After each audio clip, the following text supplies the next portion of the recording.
আসসালামু আলাইকুম ওয়া রাহমাতুল্লাহ। ফজরের সালাত একজন মুমিনের দিনের সূচনা। সালাত শেষে যখন আমরা জায়নামাজে বসে থাকি তখন তা কেবল নীরবতা নয়, বরং এটি আল্লাহর পক্ষ থেকে প্রাপ্ত একটি বরকতময় সুযোগ।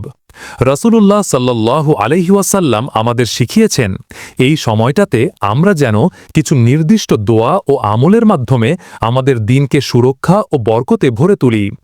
চলুন জেনে নেওয়া যাক ফজরের ফরজ সালাতের পর আমাদের করণীয় সেই বরকতময় আমলগুলো।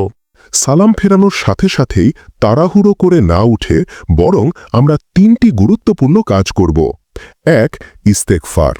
প্রথমে আপনি 3 বার বলবেন আস্তাগফিরুল্লাহ, অর্থাৎ আমি আল্লাহর কাছে ক্ষমা প্রার্থনা করছি। 2. তাসলিম দুয়া। এরপর আপনি বলবেন আল্লাহুম্মা আনতাস সালাম ওয়া মিনকাস সালাম তাবারাকতা ইয়া যাল জালালি ওয়াল ইকরাম, অর্থাৎ হে আল্লাহ, তুমি শান্তিময় এবং তোমার নিকট থেকেই শান্তি আসে। 3. তাকবীর। এরপর একবার উচ্চস্বরে লা ইলাহা ইল্লাল্লাহ বলুন।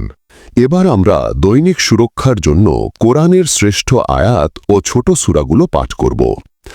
আয়াতুল কুরসি। প্রতি ফরজ নামাজের পর মাত্র একবার আয়াতুল কুরসি পাঠ করলে হাদিস অনুযায়ী আপনার জান্নাতে প্রবেশে মৃত্যু ছাড়া আর কোনো বাধা থাকে না। মন দিয়ে আয়াতটি একবার পাঠ করুন। সূরা ইখলাস, ফালাক ও নাস, এই 3টি ছোট সূরা হল আমাদের জন্য সুরক্ষার বর্ম। এই সূরাগুলো আপনি 3 বার করে পাঠ করুন। বিশেষ করে সূরা ফালাক ও নাস সকল ধরনের ক্ষতি, জাদু ও বিপদ থেকে আমাদের বাঁচিয়ে রাখে। এই সময়টি হল আল্লাহর কাছে বিশেষভাবে কিছু চাওয়ার শ্রেষ্ঠ সময়। রাসূলুল্লাহ সাল্লাল্লাহু আলাইহি ওয়াসাল্লাম ফজরের পর যে দোয়াগুলো পড়তে উৎসাহিত করেছেন সেগুলোর মধ্যে 4টি দোয়া খুবই গুরুত্বপূর্ণ। 1. জ্ঞান, রিজিক ও আমলের দোয়া।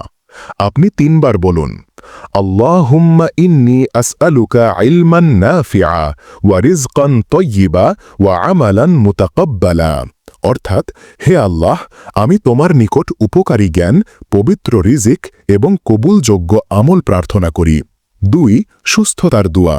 নিজের শরীর, শ্রবণ শক্তি ও দৃষ্টিশক্তির সুস্থতা চেয়ে 3 বার বলুন আল্লাহুম্মা আআফিনি ফি বাদানি, আল্লাহুম্মা আআফিনি ফি সামঈ, আল্লাহুম্মা আআফিনি ফি বসরি, লা ইলাহা ইল্লা আনতা।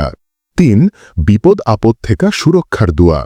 3 বার পাঠ করুন সেই শক্তিশালী দোয়া যা সব ধরনের ক্ষতিকর জিনিস থেকে রক্ষা করে। বিসমিল্লাহিল্লাযী লা ইয়াদুররু মা ইসমিহি শাইউন ফিল আরদি ওয়ালা ফিস সামাই ওয়া হুয়াস সামিউল আলীম। 4. সন্তুষ্টির ঘোষণা।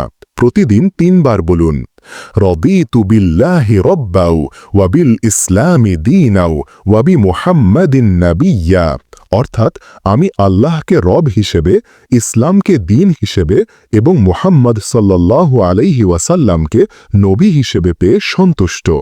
ফজরের আমলের সবচেয়ে বড় পুরস্কারটি হল ইশরাকের সালাতে।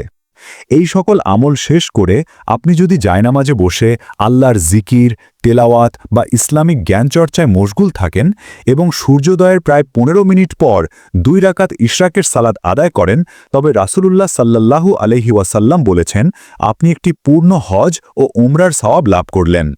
এটা আপনার জন্য দিনের সবচেয়ে মূল্যবান বিনিয়োগ। তাহলে আর দেরি কেন?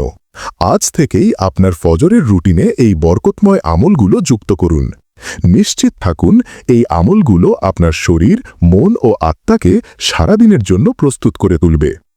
ভিডিওটি ভালো লাগলে লাইক করুন এবং আপনার পরিচিতদের সাথে শেয়ার করুন যাতে তারাও এই বরকত অর্জন করতে পারে। আপনার কোনো প্রশ্ন থাকলে কমেন্ট বক্সে জানাতে পারেন। পরবর্তী ইসলামী জীবনধারা ভিডিওর জন্য চ্যানেলটি সাবস্ক্রাইব করে আমাদের সাথে থাকুন।